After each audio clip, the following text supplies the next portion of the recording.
নমস্কার বন্ধুরা, সকলকে আমার চ্যানেলে স্বাগত। রাজ্যের সমস্ত ধরনের সরকারি কর্মচারী এবং পেনশনারদের ডিএ মামলাটি এই মুহূর্তে সুপ্রিম কোর্টে বিচারাধীন অবস্থায় রয়েছে এবং এই ডিএ মামলাটি নিয়ে এই মুহূর্তে একটি অত্যন্ত ভালো খবর সামনে এসেছে এবং এই ভালো খবরের ফলে ডিএ মামলাটির উপর একটি পজিটিভ ইম্প্যাক্ট পড়তে পারে এমনই আশা করা হচ্ছে।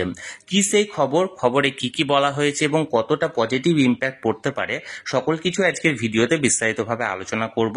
ভিডিওটি ডিএ মামলা নিয়ে অত্যন্ত গুরুত্বপূর্ণ, তাই প্রথম থেকে শেষ পর্যন্ত অবশ্যই ধৈর্য সহকারে দেখবেন এবং ভালো লেগে থাকলে অবশ্যই একটি লাইক করবেন এবং সকলের সঙ্গে শেয়ার করবেন। আর সেই সাথে এই চ্যানেলে যদি প্রথমবার হয়ে থাকেন এই রকমের ইনফরমেটিভ ভিডিও আরো দেখার জন্য যারা এখনো পর্যন্ত এই চ্যানেলটিকে সাবস্ক্রাইব করেননি তারা অবশ্যই চ্যানেলটিকে সাবস্ক্রাইব করে নিতে ভুলবেন না। তাহলে চলুন আমরা ডিএ মামলাটি নিয়ে কোন খবরটি বেরিয়ে এসেছে সেটির ব্যাপারে বিস্তারিত জেনে নিই। আমরা ইতিমধ্যে প্রায় সকলেই জেনে গেছি যে এই ডিএ মামলাটি পুনরায় শুনানির জন্য সুপ্রিম কোর্টে 22 এপ্রিল 2025 আবার উঠতে চলেছে, অর্থাৎ পুনরায় শুনানি হতে চলেছে আগামী 22 এপ্রিল। এবং এই 22 এপ্রিল শুনানির ঠিক আগেই এই মামলাটি নিয়ে যে অ্যাডভান্স লিস্ট জারি করা হয়েছে সুপ্রিম কোর্টের তরফ থেকে, সেই অ্যাডভান্স লিস্টে ডিএ মামলাটিকে অগ্রাধিকার দেওয়া হয়েছে এবং এই ডিএ মামলাটিকে গুরুত্বপূর্ণ বলে গণ্য করা হয়েছে। কিরকম? এর আগের যে হিয়ারিংটা হয়েছিল, অর্থাৎ লাস্ট যে হিয়ারিংটা হয়েছিল, সেই হিয়ারিং এর আগে যখন অ্যাডভান্স লিস্ট জারি করা হয়েছিল তখন এই ডিএ মামলাটির সিরিয়াল নাম্বার ছিল 95, অর্থাৎ 95-তে। এবং যেটা আগের হিয়ারিং এ যেদিন ওঠে এবং সেই হিয়ারিং এর সময় যখন ডেলি লিস্ট জারি করা হয়েছিল তখন সেটি 44 নাম্বার সিরিয়ালে এই মামলাটি উঠেছিল, অর্থাৎ 50 নম্বর প্রায় র্যাঙ্ক জাম্প করেছিল।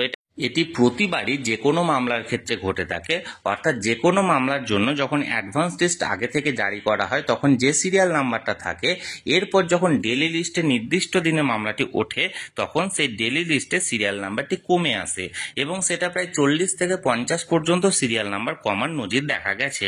এবং এবার যে বিষয়টি ঘটেছে সেটা হলো আগামী 22 এপ্রিল এই মামলাটি যখন উঠতে চলেছে সেই মামলাটির অ্যাডভান্স লিস্টে এই ডিএ মামলাটিকে অগ্রাধিকার বলে গণ্য করা হয়েছে এবং অ্যাডভান্স লিস্টে এটা সিরিয়াল নাম্বার 47-এ রাখা হয়েছে।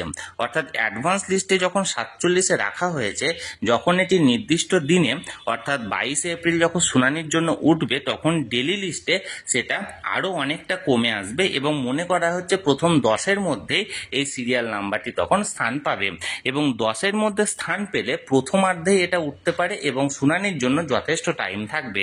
অর্থাৎ এর আগেও বিচারপতিরা এই মামলাটিকে গুরুত্বপূর্ণ বলে এখানে অভিহিত করেছেন এবং এই গুরুত্বপূর্ণ বলে রাখার জন্য যে সময়ের অভাবে মামলাটির শুনানি হচ্ছিল না সেটি আশা করা যায়, অর্থাৎ আমরা সকলে আশাই করতে পারি যে এই মামলাটি আগামী 22 এপ্রিল শুনানির জন্য আর কোনো সময়ের অভাব থাকবে না।